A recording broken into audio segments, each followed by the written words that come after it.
Muy buenas tardes, abogados, ¿cómo están? Buenas tardes, Lick. Buenas tardes, Lick. Muy buenas tardes, tengan ustedes. Bueno, voy a continuar yo con la parte de los comentarios finales o complementar un poquito más la clase. Por ahí la clase de ayer estuvimos viendo el tema del hidrógeno verde como una solución, una alternativa a la cuestión de la sustitución de los combustibles fósiles. Les di por ahí algunos datos adicionales, tanto en México como en el mundo, sobre este tema del hidrógeno verde. El día de hoy voy a continuar con este tema.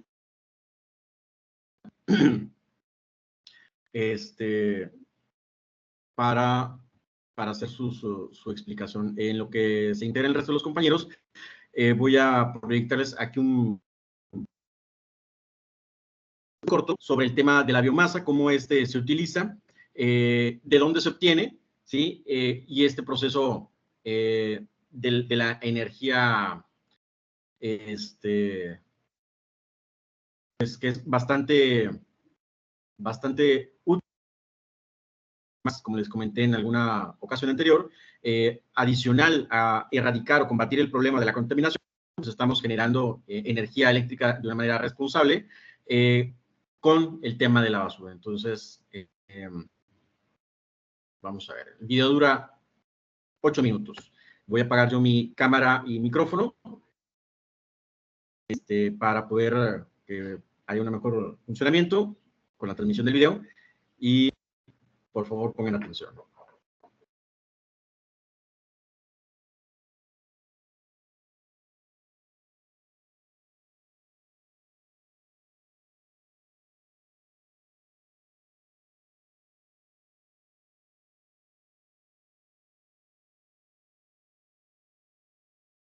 Ya inició el hot sale en Avanti. Solo por unos días ven y aprovecha excelentes precios con 12 meses sin intereses o un 10% de descuento adicional. Tenemos todas las opciones. Las pieles de bananas, las cáscaras de nueces y otros restos de comida pueden suministrar electricidad al dispositivo desde el que nos están viendo. Es la energía de biomasa. Además de restos de comida, se pueden utilizar otras materias, por ejemplo, madera, plantas o estiércol, para generar electricidad y calefacción. Estamos rodeados de biomasa y por ende de muchas posibilidades. A diferencia del carbón, esta fuente de energía es renovable. Empresas y gobiernos de todo el mundo ya invierten en esta tecnología, pero en la actualidad, tan solo el 4% de la superficie agraria se destina al cultivo de plantas para generar biomasa. ¿Qué tan grande es el potencial de esta fuente energética? Para comenzar, veamos cómo nuestra basura se convierte en algo muy valioso. La materia orgánica se transforma en energía, restos de comida, estiércol o desechos de las cosechas. Se recolectan en hogares o restaurantes y se llevan a plantas de tratamiento, donde se separan de otros materiales como el plástico. La siguiente estación es el bioreactor. Aquí, en ausencia de oxígeno, los microorganismos descomponen la basura en un digestivo. Este proceso se denomina digestión anaeróbica. A una temperatura de 55 grados Celsius, los restos orgánicos se descomponen durante varias semanas. En esta fase se genera biogás, que contiene grandes cantidades de metano. Al introducirse en la red de distribución, se convierte en una potente fuente para generar electricidad y calor. Con gas natural, incluso se pueden alimentar vehículos, y la biomasa sobrante se puede emplear como compost. Así el proceso se vuelve circular. Se produce biogás. En Europa hay 20.000 plantas. Se estima que para mediados de siglo, el biometano podría cubrir hasta el 40% de la demanda de gas en la Unión Europea. En Estados Unidos tan solo hay 2.200 plantas, algo más que las que hay en total en Tailandia, Malasia e Indonesia. Las plantas de biogás son emisiones de CO2 que producen las centrales eléctricas de carbón. Biomass La energía de biomasa presenta una gran ventaja sobre la solar o la eólica. No importa si sopla el viento o brilla el sol. Esto suena muy bien, pero hay un inconveniente. Estas plantas pueden liberar biometano, un gas, el CO2, para el calentamiento. Plantas de biogás son sostenibles siempre que se alimenten con desechos y no con vegetales cultivados exclusivamente para este fin. ¿Para qué más podemos utilizar biomasa? Combustible para autos, camiones e incluso aviones. En 2022, para un vuelo de París a Montreal, el queroseno se mezcló con aceite de cocina usado. Así se ahorró la emisión de 20 toneladas de CO2. Otro biocombustible es el bioetanol. Para producirlo se fermentan y destilan plantas como el maíz o la caña de azúcar. El bioetanol puede sustituir entre el 10 y el 20% de la gasolina necesaria. Y por último está el biodiesel, que se produce combinando alcohol con grasas animales o vegetales, como aceite de colza o de soya. Luego se mezcla con diésel convencional. Los biocombustibles se ofrecen en gasolineras de todo el mundo. Y sin embargo, según datos de la Agencia Internacional de Energía, tan solo cubren el 3% de la demanda de combustible en el tráfico rodado. El problema es que grandes superficies que podrían dedicarse a cosechas para alimentar a la humanidad se destinan a cultivos para producir biocombustible o se arrasan hábitats valiosos para dar espacio a terrenos agrarios. Es lo que ocurre con el aceite de palma en Indonesia, la caña de azúcar en Brasil o la colza en Alemania. Los biocombustibles podrían ahorrar 9,2 millones de toneladas del monto anual de CO2 que emite Alemania. Pero si en lugar de cultivar campos para biocombustibles se dejara crecer la vegetación natural, se podrían fijar 16,4 millones de toneladas de CO2. La forma sencilla de generar energía con biomasa es el método más antiguo que existe: quemar materia orgánica, como madera, hojas o desechos. La combustión también se contempla en estrategias de todo el mundo para alcanzar la neutralidad de carbono. Quemamos nuestros lindos y viejos árboles en forma de pellets. En los últimos 10 años, su demanda como fuente de energía ha subido de forma constante. Con el 62% del mercado, Estados Unidos es el mayor exportador de este tipo de pellets. Normalmente se fabrican con restos de madera como el serrín. Pero por desgracia, no siempre. Hay pruebas de que en Europa del Este y América del Norte se están destruyendo bosques y hábitats naturales para cubrir la creciente demanda de pellets de madera mediante la tala ilegal. Los políticos en Estados Unidos, la Unión Europea y el Reino Unido han clasificado la biomasa generada a partir de madera como un recurso renovable. Por tanto, los gobiernos subvencionan la producción y combustión de pellets. Muchos países no están obligados a calcular las emisiones que generan las centrales eléctricas de combustión de madera. Los fabricantes solo están obligados a reforestar superficies para que se absorba el CO2 liberado en la combustión de pellets.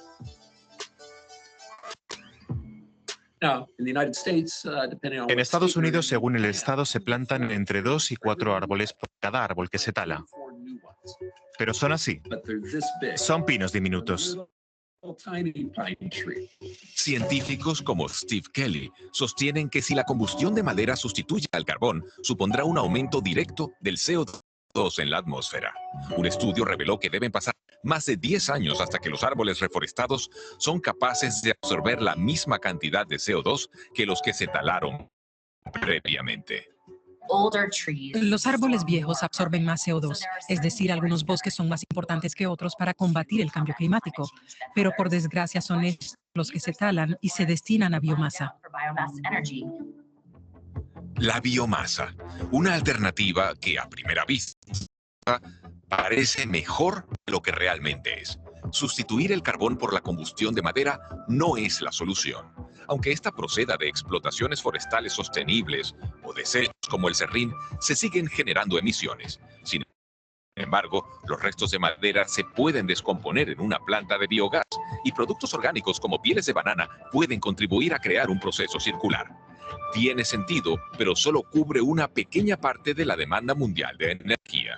La biomasa puede utilizarse en combinación con otras fuentes de energía renovable, pero no puede ser la principal, ni ahora, ni en el futuro. Más de 15 millones.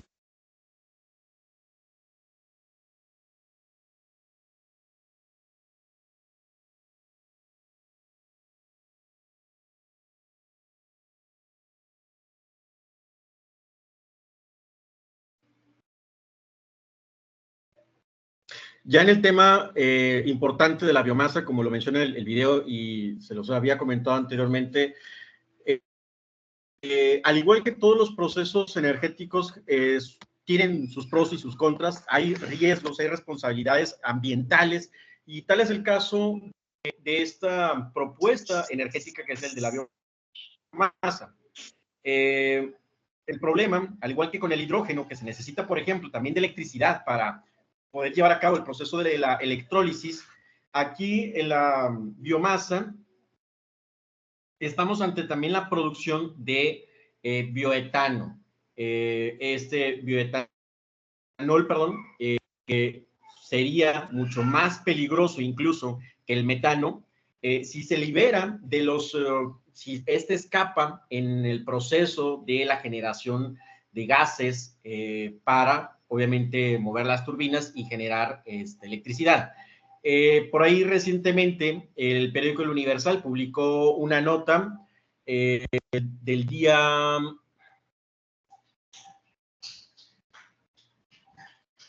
del pasado 11, ahora este fin de semana. No, papi, mamá. Del pasado 11 de mayo, en el que el gobierno de Nuevo León precisamente acaba, mamá,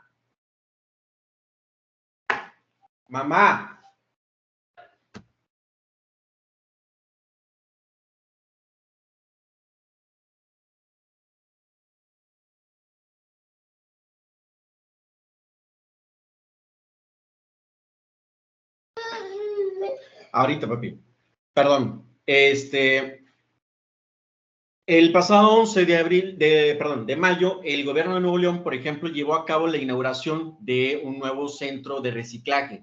En esta planta de reciclaje, el principal objetivo es obtener algunos elementos de materia prima que serán destinados a la construcción, y de igual forma, algunos otros desechos de carácter orgánico serán redireccionados a la planta de Cimeprode.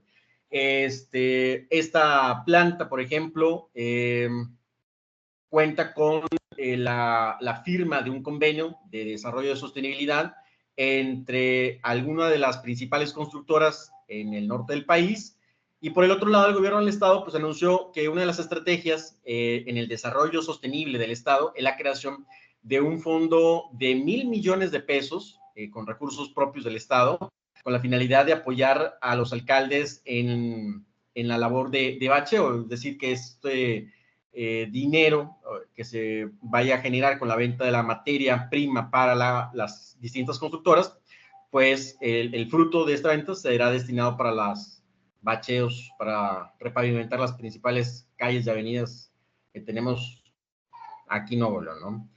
Asimismo, por ejemplo, esta nueva planta de reciclaje, menciona la nota del Universal, es la respuesta a las necesidades que tiene el Estado de Nuevo León con las actividades relacionadas con la construcción de obras públicas o privadas, las cuales representan para el Estado y el país una de las principales fuentes económicas, con un poco más del 6% del Producto Interno Bruto Nacional.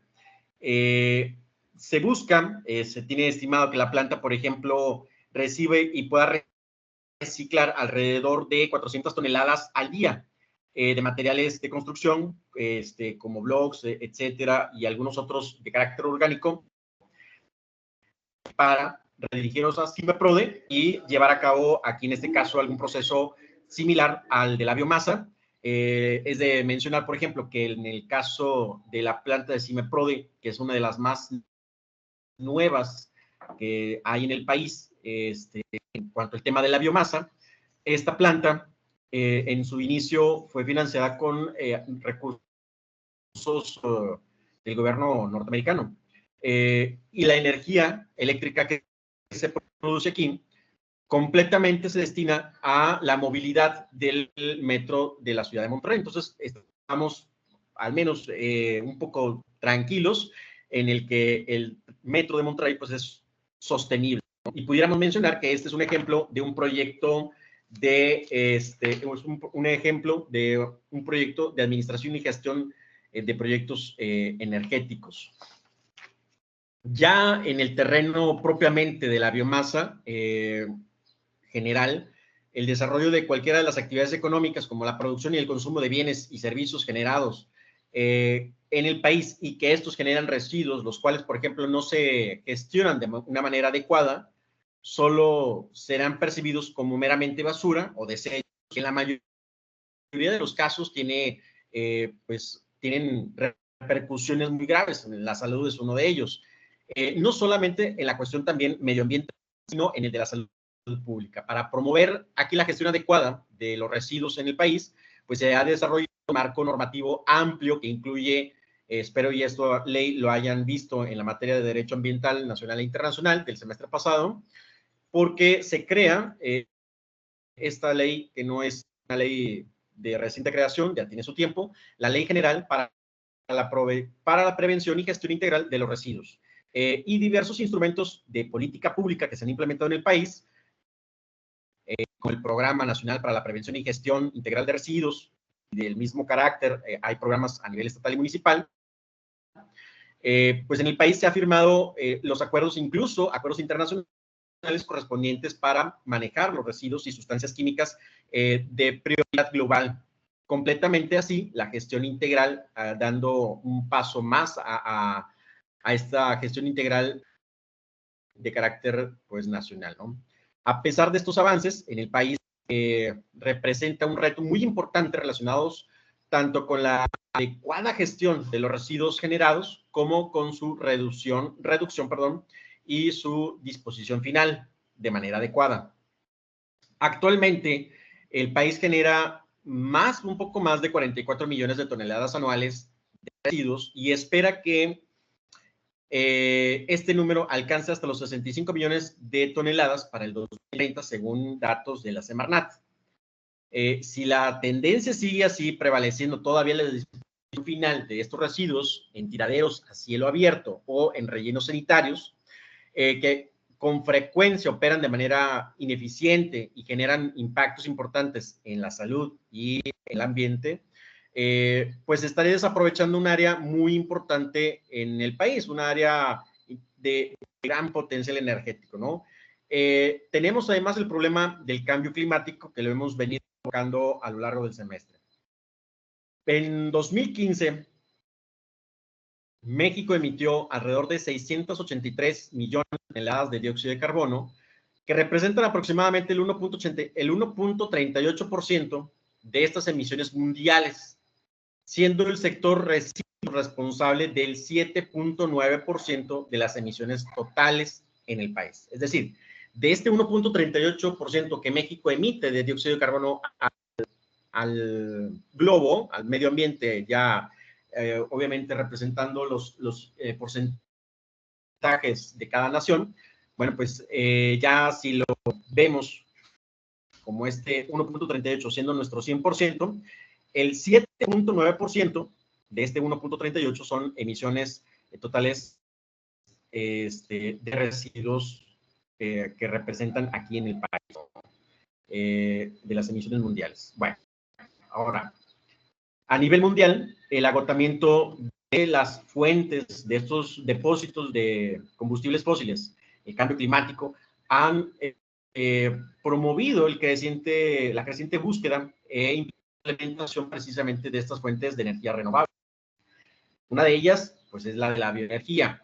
Y puede aquí, muchachos, ojo, pongan atención, a la bioenergía como la energía derivada de la conversión de biomasa y la cual, pues, puede ser utilizada directamente como combustible o transformada en líquidos y gases a su vez, que se pudieran utilizar en la generación de electricidad a través del proceso convencional, como se mencionó, por ejemplo, en el video, ¿no? México tiene un gran potencial para aprovechar sus residuos orgánicos, que representan alrededor del 50% de los residuos del país en esta generación de bioenergía, lo cual podría cubrir tanto para reducir la cantidad de residuos en los rellenos sanitarios como para las emisiones de dióxido de carbono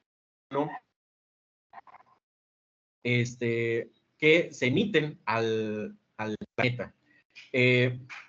Para poder mitigar estas emisiones de gases de efecto invernadero, incluso para diversificar la matriz energética actual, como un impacto posible en la seguridad energética nacional, que incluso vivimos esa semana pasada algunos efectos o estragos de ella, porque además de las altas temperaturas que alcanzamos la semana pasada y que nos provocó el sobrecalentamiento del sistema eléctrico nacional, de la red nacional de transmisión y de distribución, pues la ventaja que tiene este sistema es que, y aunado a las malas condiciones climáticas que perjudicaron en los principales parques eólicos del centro del país, así como las plantas fotovoltaicas, que por ahí estuvo nublado en el estado de Guanajuato, que es donde se concentra la mayor cantidad de parques de energía fotovoltaica, y en la región de también de Bajío, la zona centro, hubo neblina, que redujo pues también ahí considerablemente la velocidad del viento y por ende la generación de energías de estas otras fuentes renovables, ¿no? Lo importante de esta otra fuente de energía renovable, perdón, o de una manera verde o sostenible, es que independientemente de las altas temperaturas, siempre se genera basura, ¿sí? Y que además el equipo, la maquinaria que se emplea para este proceso es un proceso que no necesita calor, al menos el de la descomposición de la basura, para poder producir biogás. Es simplemente un proceso natural, pero se adelanta incluyéndole gérmenes o, ¿cómo se le llaman? No. Se plantan bacterias que se hacen más rápida la descomposición de esta basura para la generación del gas o del biogás. Y es un proceso completamente limpio, ¿sí? No hay que imprimirle tampoco más energía, más que el proceso mecánico para poder revolver bien la basura en estos contenedores y que esté adelantando la descomposición de la basura. Asimismo, pues es una energía que tampoco dependa de la generación de viento, que haya viento, que brille el sol, y no hubiéramos tenido el escenario que se nos presentó la semana pasada. Entonces, una alternativa muy importante, pues sería esta, ¿no?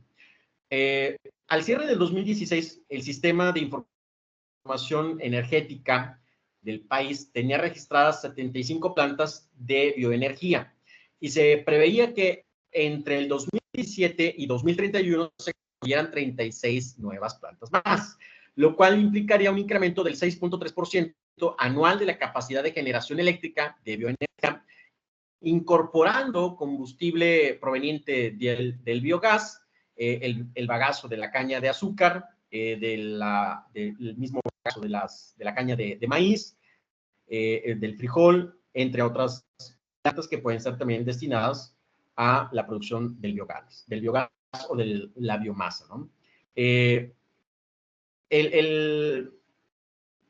Los fondos que se han, por ejemplo, invertido en materia, uno de ellos, el más importante y más notable, es un fondo del gobierno que se llama Fondo BASE del programa UK Pact.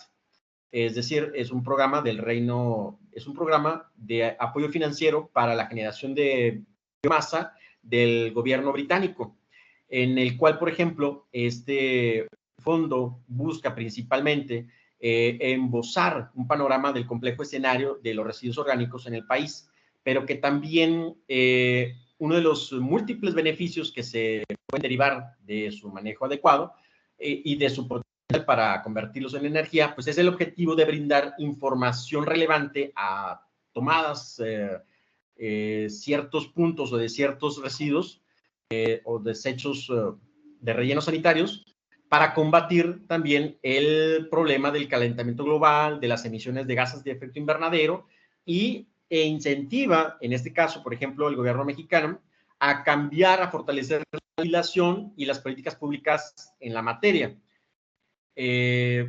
Aunque pues vemos que no es del todo beneficioso porque este actual gobierno federal pues ha reducido el tema de la inversión. No sé si por ahí vieron también el fin de semana en una nota publicada por Universal, se publicó que más de la mitad del presupuesto destinado en salud, en darle mantenimiento a la infraestructura eléctrica y demás, no se ejerció. Es decir, más de la mitad del presupuesto destinado en materia de salud no se gastó ese dinero. Pero tampoco, bueno, hay como dato extra, tampoco se menciona a dónde fue a parar. Y uno de los aspectos que menciona la nota del Universal del fin de semana, y que pues fue tendencia por los apagones y porque salieron en funcionamiento las plantas de generación eléctrica, es que en el tema del gasto en infraestructura, lo que corresponde a las plantas o a la infraestructura ya instalada de la Comisión Federal de Electricidad, tampoco se gastó, no se ejerció el gasto en mantenimiento, en renovación, en construcción. Este gobierno solamente ha desarrollado 3 proyectos importantes energéticos, uno en el estado de Sonora, que es el Parque Fotovoltaico del Puerto Peñasco en Sonora, otro que es el que está en Yucatán, que es una planta generadora que abastece al tendido eléctrico, principalmente el Tren Maya, y uno más en la Ciudad de México.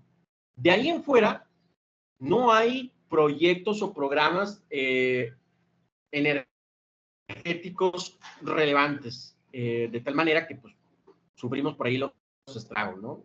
Además del mal mantenimiento al sistema eléctrico nacional y a la red nacional de distribución, ¿no?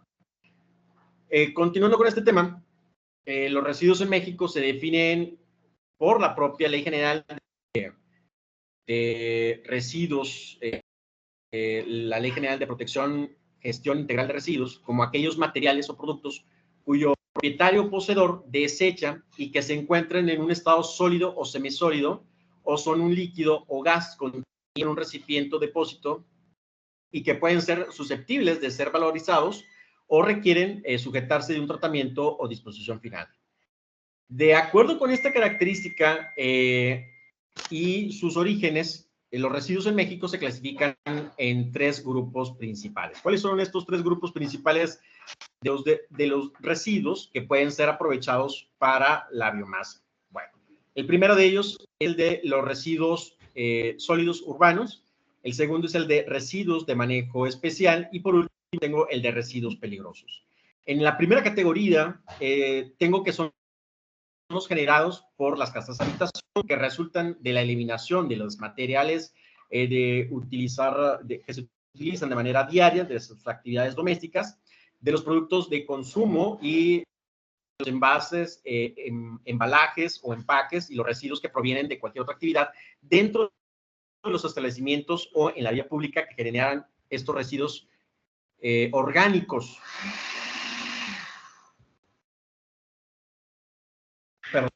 Que pueden aquí, dar la mayor energía, son principalmente estos desechos orgánicos. Y en la segunda categoría, tengo yo que son los residuos de manejo especial. Estos son aquellos generados en los procesos productivos que no reúnen las características para ser considerados como peligrosos o como residuos sólidos urbanos o que son producidos en grandes que son por grandes residuos, grandes generadores de residuos sólidos y urbanos. Y por último, esta categoría de residuos peligrosos, tengo yo aquí que son aquellos que posean algunas de las características de corrosividad, reactividad, explosividad, toxicidad, inflamabilidad, o que contengan agentes infecciosos que les confieran peligrosidad, así como los envases, recipientes, embalajes y demás, así como el propio suelo, que pues ha estado en su momento en contacto directo con estos agentes que ponen en riesgo la salud humana, pero también el del medio ambiente, ¿sí? Por eso la importancia también de gestionar todo aquello que ha estado en contacto con los distintos tipos, según esta clasificación, de residuos. Ya en el tema propio de los residuos sólidos urbanos, que es el que nos interesa, las cifras de esta generación de residuos sólidos urbanos a nivel nacional, por ejemplo, se han reportado en los últimos años y que representan además limitaciones y cantidades importantes básicas, porque no se trata de mediciones directas, sino de algunas estimaciones. De acuerdo, por ejemplo, con la Secretaría de Desarrollo Social, ahora Secretaría del Bienestar, en 2011 se generaron alrededor de 41 millones de toneladas, lo que equivalen a 112.5 mil toneladas de residuos sólidos urbanos diariamente. Y esta cifra reciente, en 2015, supone la generación de 44 millones de toneladas anuales, debido a factores como el crecimiento urbano, el desarrollo industrial, la modificación tecnológica y el cambio en los patrones de consumo, así como la generación de estos residuos sólidos urbanos, pues han incrementado notablemente en los últimos años. Ya hablando en el estado actual de la biomasa o de este potencial energético, el CONACYT, por ejemplo, ha puesto una serie de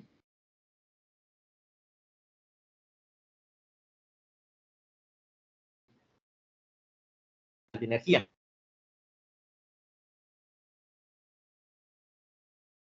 Pues múltiples beneficios en los estados y municipios.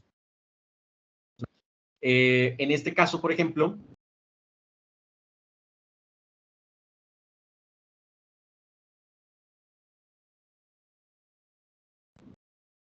propio de la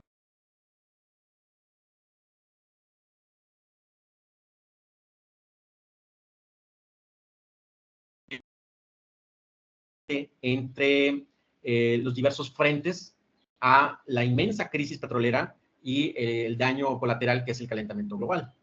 En el país, en México, cada año se generan una gran cantidad de desechos orgánicos urbanos y que podrían ser aprovechados precisamente para ayudar a solventar las necesidades energéticas tanto de combustibles como de electricidad. Dándole prioridad a estas fuentes productivas de la biomasa, a los subproductos de carácter agrícola, agroindustriales, los forestales, etc. En el uso del bioetanol se vería beneficiado en la reducción de al menos el 35% de las emisiones de dióxido de carbono con respecto a los valores de referencia del combustible fósil a sustituir. Y por otra parte, los productos agrícolas pueden participar en el sector energético, incentivando los cultivos bioenergéticos sin sustituir la superficie ocupada por cultivos prioritarios para el consumo de alimentos, para el consumo de alimentos humanos. Algo que es muy importante es que, por ejemplo, en Brasil, en su momento, se puso en riesgo el tema de la soberanía alimentaria, porque en este país del hemisferio sur se produce mucho bioetanol y biodiesel, es decir, la sustitución de los combustibles fósiles por estas alternativas energéticas mucho más limpias, que se estuvo produciendo grandes cantidades de azúcar, de caña de azúcar, que en lugar de aprovecharla, el azúcar, tanto como el fruto del maíz se procesaba íntegramente para la producción de estos otros combustibles. Entonces, ahí sí se vio en su momento afectada la soberanía alimentaria o los alimentos para consumo humano. Ya no había tanto producción agrícola para consumo humano, sino que había producción agrícola para la producción de esta fuente energética. Entonces, la biomasa, pues, además de ser utilizada también como una fábrica o para fabricar un gas rico en energía, llamado biogás, pues este es bastante parecido al gas natural que utilizamos en la cocina, y ahí esta cuestión que se vivió por ahí en su momento en el hemisferio sur. Con esto, preguntarles si existe alguna duda, si tienen dudas, si tienen algún comentario.